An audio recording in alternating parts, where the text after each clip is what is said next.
एक ऐसा रहस्यमय गांव जहां की नवविवाहित औरतों को घर से बाहर जाना मना था। एक दिन फिर से एक शादी हुई और शादी के बाद दुल्हन को सबसे पहले यह कहा गया कि अब तुम एक साल तक घर से बाहर नहीं निकल सकती। उस दुल्हन को यह बात अजीब लगी। वो अपने पति को पूछती तो वो कहता कि एक साल के बाद तुमको पता चल जाएगा। अब तो उसके मन में तरह तरह के सवाल आने लगे। अब उसने ठान ली कि पता लगा के रहेगी। एक दिन घर के सारे लोग बाहर चले जाते हैं। तभी वह कहती है, आज मैं बाहर जाके पता लगाती हूँ आखिर नई दुल्हन घर से बाहर क्यों नहीं निकलती। वो घर से बाहर आती है, थोड़ी दूर जाती है तो साहूकार के कुछ आदमी आते हैं और उसका मुंह ढक के महल में ले आते हैं। वह चिल्लाने की कोशिश करती है पर वो लोग उसका मुंह बंद कर देते हैं। वह अंदर आती है तो उसे कई सारी औरतें दिखाई देती है। वो उनसे पूछने की कोशिश करती है पर वह रोने लगती है। फिर वहां पर साहूकार आ जाता है।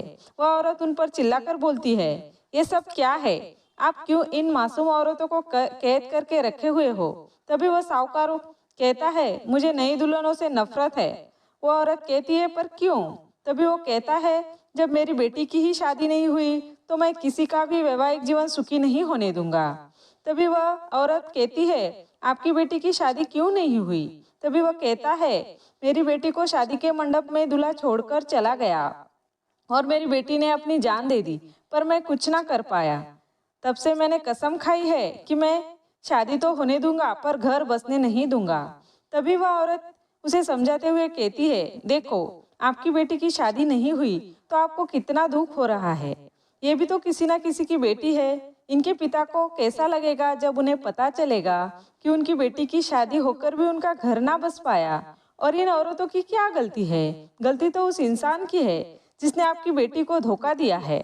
तभी उस औरत की बातों का उस पर असर होता है और वो सभी औरतों से माफी मांगता है और उन्हें रिहा करता है और सभी गांव वालों से भी माफी मांगता है और उन्हें कहता है, इस दीदी ने मेरी आंखें खोल दी। मैं वादा करता हूँ आज से सभी नए शादीशुदा जोड़े घूमने के लिए आजाद है।